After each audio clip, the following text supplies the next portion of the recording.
É o Diego Amorim chegando aqui com a gente. Bom dia, Diego, tudo bem? Bom dia, Mauro, tudo bem? Bom dia a você, a Ana, aos nossos ouvintes. Diego, lideranças do Centrão aí estão animadas com a possibilidade de finalmente avançar no Congresso a tramitação de projetos que liberam de vez os jogos de azar no Brasil. A jogatina vai ser liberada? Pois é, Mauro, vez ou outra esse assunto volta à tona, às vezes com um pouquinho de força, às vezes com mais força aqui no Congresso Nacional. Existem projetos aos montes sobre essa temática tramitando no Congresso. De vez em quando alguém tem a iniciativa de juntar parte desses projetos que estão tramitando, se transformar num projeto só. O que a gente tem hoje de mais avançado? Um projeto que libera cassinos, bingos e jogo do bicho, que já foi aprovado na Câmara e que está travado lá no Senado Federal. Há uma expectativa grande entre lideranças do Centrão de que finalmente esse projeto avance também no Senado Federal, concluindo, portanto, a votação dessa temática. Por quê? E tem muita gente no governo Lula também animado com essa possibilidade. A gente estava ouvindo agora a coluna Dinheiro, Dinheiro Meu. Existem duas formas de você melhorar as suas finanças, né? É assim na nossa vida, é assim no governo federal. Ou você aumenta a receita, ou você diminui os gastos, ou faz as duas coisas ao mesmo tempo. Diminuir gastos nesse país, do ponto de vista de Estado, é muito complicado, historicamente. O que a gente vê é uma tendência e uma gana muito grande de se aumentar a receita. E há uma forma de aumentar a receita aí que aqueles que defendem a liberação da jogatina como um todo, e eles nem usam a expressão jogatina porque acham pejorativo, dos jogos, também não chamam de jogos de azar, chamam de jogos, enfim, não gostam muito desses termos que soam pejorativos. Tem um lobby muito pesado no Congresso Nacional, Mauro, de grandes empresários, de financiadores internacionais que levam deputados e senadores para conhecerem cassinos fora do Brasil, viagens a convite, com tudo pago, jogam os caras lá em Singapura, vão para Las Vegas, claro, e fazem toda uma imersão da compreensão de toda uma economia e uma indústria que se gira em torno desses jogos. A gente teve, nos últimos anos aqui no Congresso Nacional, vários projetos, como eu disse. Então, tem de tudo. Tem gente que defende que sejam somente cassinos dentro de complexos de resorts e que esses resorts teriam de ser obrigatoriamente em regiões do Brasil até então pouco exploradas turisticamente, querem fazer de algumas áreas do Nordeste, por exemplo, uma nova Las Vegas, né? Assim, uma cidade somente para esses cassinos dentro de resorts, e tem os projetos mais amplos, que liberam tudo, que foi esse que foi aprovado na Câmara recentemente, que libera até mesmo o jogo do bicho. Há parlamentares também muito interessados nesse tema, porque eles se beneficiariam diretamente com isso. Tem uma deputada aqui de Goiás que já tem até, inclusive, áreas aqui perto de Brasília em que ela está somente aguardando a aprovação dessa legislação para colocar cassinos aqui perto da região de Brasília, da região de Caldas Novas. É um exemplo.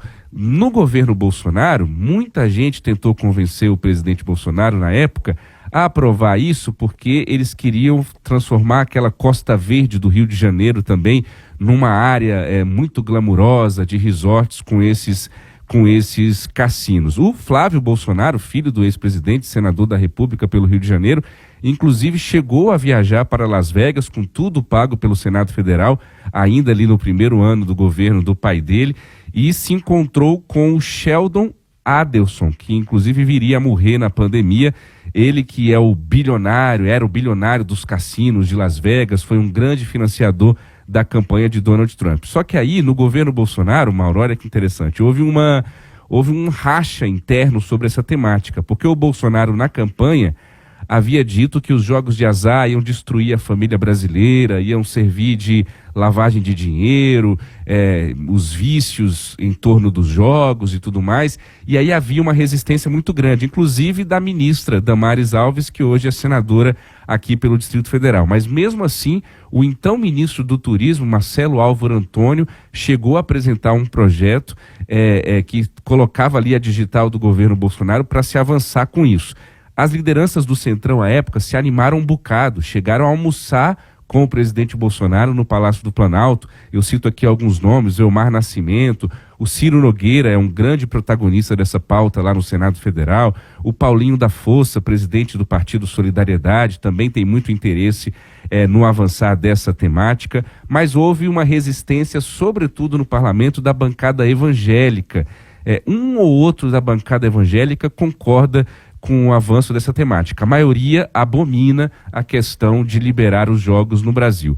Teve uma votação apertada, mas acabou passando na Câmara dos Deputados e esse projeto está travado no Senado. E aí há uma expectativa de que isso possa voltar a avançar no segundo semestre deste ano, porque há um entendimento entre lideranças do Centrão de que o governo Lula não tem resistência quanto a isso. Para concluir, eu trago só quem defende que é pró e quem defende que é contra, quais são os argumentos. Quem defende a liberação dos jogos de maneira geral diz o seguinte: olha, todo mundo joga no Brasil, entre aspas, né? Todo mundo joga. Então vamos pegar e vamos transformar isso, vamos regulamentar isso, vamos fazer isso virar receita, aumentar a arrecadação do nosso estado, gerar emprego, fomentar o turismo. Esse é o discurso de quem é a favor da liberação dos jogos. Diz que não faz sentido essa proibição. Tem até um deputado, o deputado Bacelar, da Bahia, que ajudou a coordenar um grupo de trabalho na Câmara sobre essa temática, e ele me disse uma vez numa entrevista: olha, o álcool também vicia e o álcool é liberado, então vamos liberar os jogos também. Foi a comparação que o deputado me fez uma vez numa entrevista. E eles dizem que hoje em dia há toda uma forma de controlar melhor. Existem em outros países um percentual do lucro desses jogos, desses cassinos, revertido para tratamento de quem realmente é viciado com os jogos. Eles dizem que hoje não tem mais dinheiro vivo nesses lugares, é tudo com cartão, é tudo rastreável. Quem é contra diz que se preocupa muito com essa questão dos jogos no Brasil. Há setores, inclusive do Ministério Público e da Polícia Federal, que são contrários, porque dizem que isso pode favorecer sim a lavagem de dinheiro, pode fomentar outros crimes que vêm junto com essa questão dos jogos. Dizem que o Estado vai ter que gastar muito depois com gastos para recuperação, que tem famílias que são completamente destruídas com a questão dos jogos, isso é uma verdade também. Enfim, há uma discussão também em torno da cultura. Ah, mas vocês são contra, mas existe, as pessoas vão continuar jogando do mesmo jeito. Tem até gente que diz que os evangélicos são contra, porque aí faz uma acusação, talvez, enfim, mais leviana, mas de que os evangélicos, as igrejas vão competir com a lavagem de dinheiro dos jogos. Já ouvi isso dentro do Congresso Nacional também, para tentar explicar a resistência da bancada evangélica. Enfim, tem de tudo, mas a notícia é de que há uma expectativa entre lideranças do Centrão, Mauro, de que isso avance no segundo semestre lá no Senado Federal.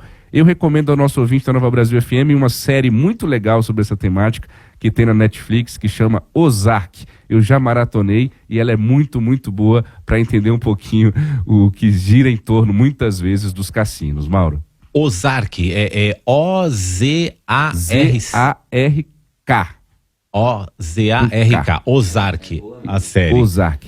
O Rafael Tebas está aqui confirmando que a série é boa mesmo. Vou anotar aqui para assistir também e acho esse um ótimo tema. Vamos voltar a esse assunto. Podemos trazer, inclusive, entrevistados, quem é pró, quem é contra, porque é um ótimo tema, diz respeito muito a muitos aspectos da nossa sociedade, aspectos culturais, aspectos de saúde, aspectos econômicos. Eu acho que a gente tem mais é que debater mesmo para ver quais são os melhores caminhos.